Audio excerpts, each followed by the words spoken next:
Welcome to the Beau Show, the home of faith, family, freedom, and festivity, as we are in the throes of the Christmas season, which I hope you are all enjoying.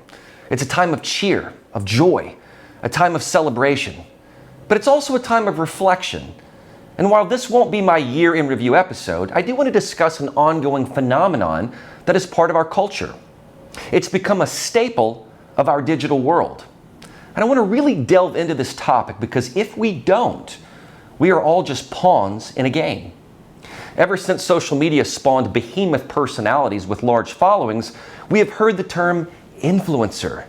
These are people, usually younger people, often from Gen Z, who have such large followings in the millions, many of whom are paid to market to their audience. This is part of consumerism. It used to be that celebrities would do this because they could be paid quite handsomely to promote some product, from gold to Quaker Oats. Celebrities had this unique ability to influence consumers' buying habits, and to a brand, that's all that matters.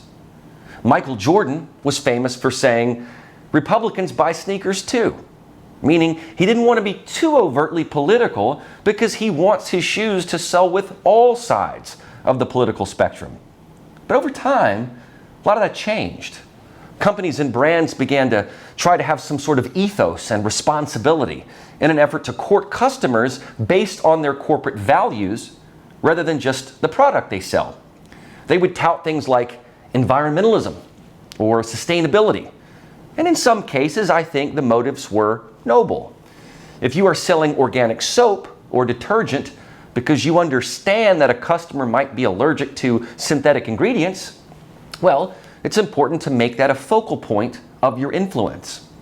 And in many cases, a person bought a product because they trusted the celebrity spokesperson. If you like Matthew McConaughey's southern-tinged esoteric ramblings, well, the Lincoln SUV might be of interest to you.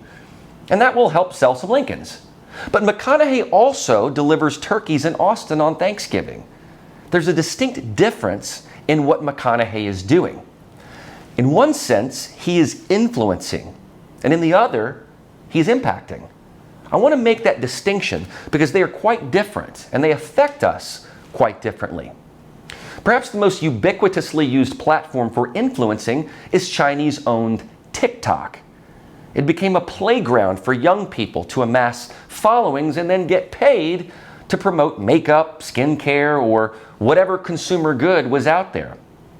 Charli D'Amelio has had the largest influence of any TikToker, with 141 million followers. That is just insane. I want to show you some of her videos, so for those of you who are smart enough to not be on TikTok, you can see what she actually does. Okay, let's do a updated / my favorite tattoos tattoo tour. Let's go. Starting off with, I think this one might be my favorite. It's the Born Dreamer star. It's adorable. I love it. Taurus symbol right here. Love this one too. I think it's adorable. I've got sparkles on my back over here and a heart on my back over there. I have YOLO on my left foot and Live, Laugh, Love on my right foot, but I'm not going to show you guys those because you guys are weird and not for free. I want to get more on my back because I think they're absolutely adorable, but I just don't know what else to get. I have a few ideas, but I'm not sure. So if you have any ideas for tattoos that I should get, not even on my back, just wherever, please let me know because I can't think of any more. I have IYAMT right here. You can like barely see it. It's so tiny. You guys will know what that means soon, but not for a while. So sorry about that. Make up your own guesses for now. You'll figure it out soon, I promise. That's it. Bye. Remember that TikTok mines and stores data in China, which has become a national security threat. We are actually seeing Congress agree on this one issue and may see bipartisan legislation to outright ban it, which is exactly what Donald Trump proposed, as he saw the early dangers of it. But Joe Biden rescinded that ban as soon as he took office. Bad move. It was a perplexing move when all the dangers were known. But what's worse, so many young people, especially American kids, are using it without understanding the dangers of it. And because there was a viable business model where a teen could literally get rich just for talking to their followers, TikTok flourished, and the Chinese Communist Party benefited from it. They had created a drug. And no matter what product these so-called influencers were pushing, It was what was going on behind the scenes that was so bad. It was the harvesting of facial recognition, keystrokes, and personal information that many people, especially kids, are all too willing to give just to get that dopamine hit of TikTok. And TikTok has been responsible for a number of mimic-based challenges that got started by influencers. Now, some are just silly, like planking, but others, like Devious Licks, had kids filming them stealing or vandalizing school property. The top 4 most followed TikTok accounts are all extremely young in age, but the 5th most followed is Will Smith. Now that's interesting, because that's the most universally recognized name or celebrity in this top 10. And while Smith had been an influencer for a while due to his movies, he also had a relatively clean rap sheet until the very public way he and his wife Jada revealed their strange marriage, which prompted the now infamous slap heard round the world on Chris Rock at the Oscars. In this sense, Will Smith made an impact, literally. So when I talk about the differences between influence and impact, I will note that influence makes changes in people's consumer habits or fleeting trends, but impact changes the way they go about their lives. And in this respect, Will Smith's slap sent a message to many people around the world and all of his 72 million TikTok followers that such behavior was acceptable. Perhaps even worse, the way the celebrities in that room coddled him after the slap was just as impactful, because no one at home saw any measurable consequence to what had happened. They didn't even take his Oscar away.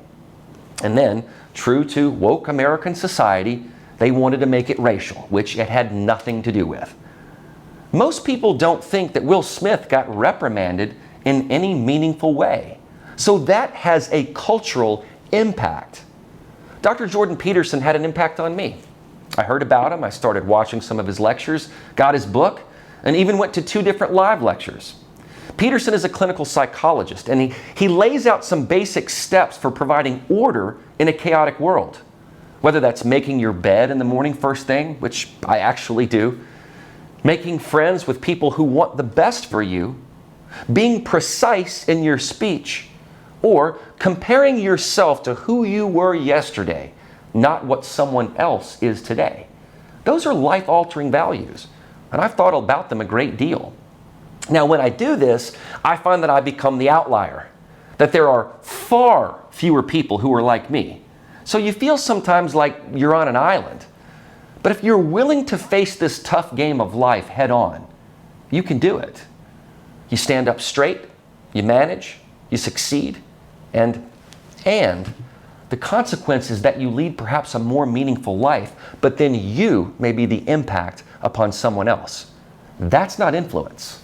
That is impact.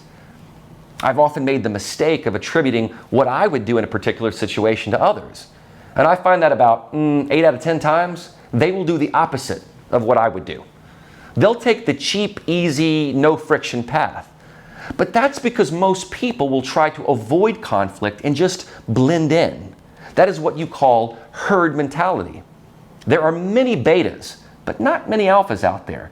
And that doesn't mean that everyone has to be some sort of fanatic activist, but at some point you have to stand for something. Oprah Winfrey has been both an influencer and an impactor. She influences people with her book club and other products and authors or goods that she has promoted, some of which have come back to bite her a bit. But she also showed a notion of charity with her massive giveaways like a real-life Santa Claus. She also used her influence to try to sway people to vote for then-candidate Barack Obama. And I would say it was very successful. Again, influence will change behavior for a brief period, but impact is longer. And I think Oprah's impact is likely in her life's story, and how a poor young girl can become the biggest talk show host and richest woman in America. Donald Trump has also been a simultaneous influencer and impactor. Before he was president, he influenced the rich and famous to come to his hotels and golf properties. He still does. Trump wine and Trump steaks might not have been as ubiquitous, but as a branding person, he's a genius. He has a way of convincing you. And then even on The Apprentice, he was creating a meritocracy. Let the best ideas win, rather than a postmodern diversity and inclusion basis for business decisions. Then there was the impact. How did this man with no political office or experience become president? Well, because he built a campaign on making America great again, which was actually a slogan of Ronald Reagan in 1980. Trump took aim at the elite, the establishment of which he had been a part, and showed people what was really going on.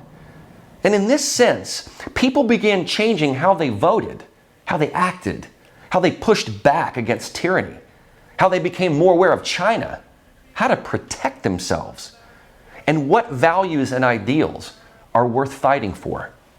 Those who despise Trump do so because he made this type of impact. What the left and the media got away with scot-free for decades was now under the microscope. And that leads me to another combo influencer impactor, Elon Musk. Both men have been considered volatile and moody.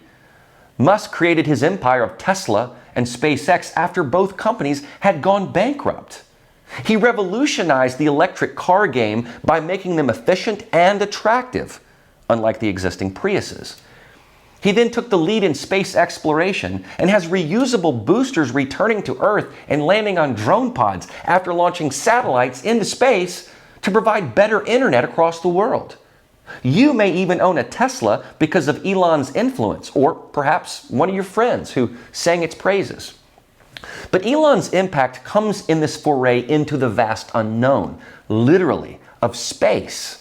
And now with his takeover of Twitter and at least 6 drops of internal communications, he is upending the big tech grip on our world.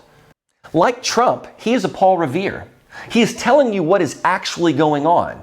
Now sure, does he want you to use Twitter and buy more Teslas? Absolutely. He is in the for-profit business.